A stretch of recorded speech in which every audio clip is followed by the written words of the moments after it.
Alright, y'all, so I've been having a hell of a bass fishing season this spring. I'm super grateful for that.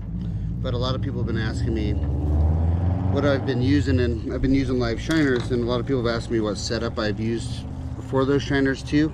I probably got like 10 requests for this rig. It's super simple, so it won't take a whole lot of time. Well, it might if I take a long time.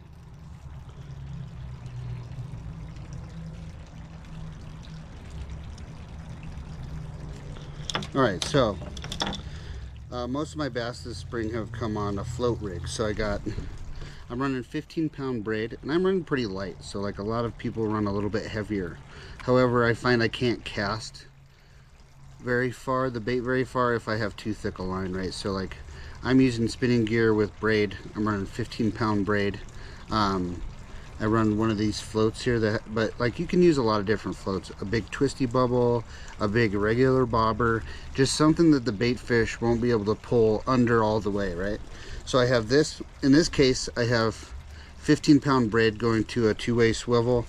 I'm using improved clinch knots for all the knots here on this rig. So it just goes the braid to the swivel, down to a medium size or a larger size split shot, and then just a small circle hook.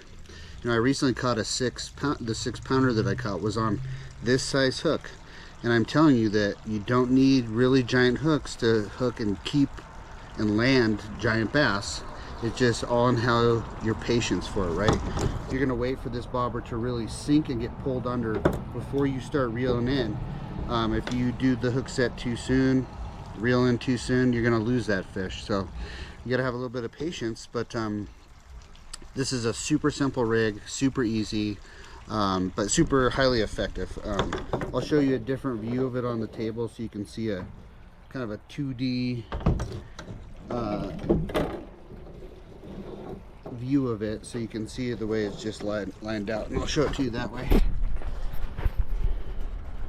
So see how it's just lined out? You got the float, swivel, fluorocarbon leader to a split shot and a circle hook. Simple. Okay, couldn't be more simple than that. And then I'll show you how people often ask me how I rig my bait.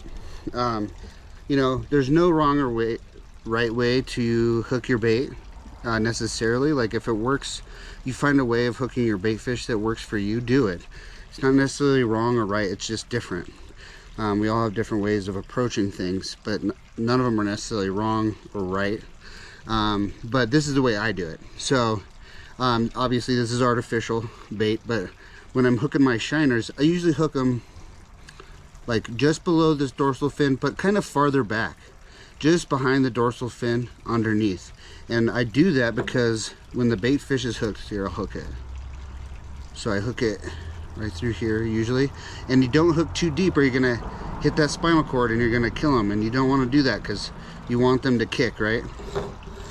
And then it hangs like that, and I find when you hook the fish right there, it wants to swim down and kick because of the way it's hooked.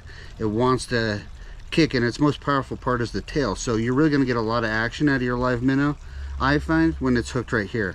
When it's hooked through the mouth, that's all right, and it does work, but I don't know, they don't kick as much. They kind of just float around on the hook, and this way I find that the bait fish wiggles a lot. With shiners or live bluegill, that's the way I like to hook them, so they're just hanging like this.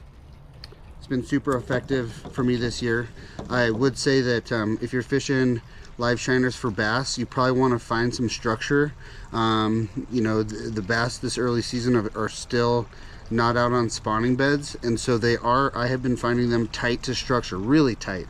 I mean, if you're casting 3 feet away from a piece of structure, that's too far away.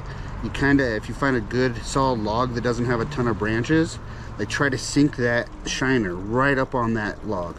Those bass are going to be sitting right underneath it, and that's kind of been the pattern that I've noticed this year. So I hope that helps. I hope that shows you an easy, simple rig. I mean, there can't be much more simple than this. And if you're just using all fluorocarbon and you're not using braid with a leader, you can just do, you know, there's no need for a swivel. If you're just doing straight fluorocarbon, one thing is fine. You're not going to need the swivel. I only have the swivel because I switched the lines. I could do a uni to uni. That's not usually, I don't necessarily trust that to hold, so that's why I use the swivel. Everybody's different. I really hope that helps y'all. Hope you get out there this weekend on some local water and it helps you catch some fish. So tight lines, everyone. We'll see you later.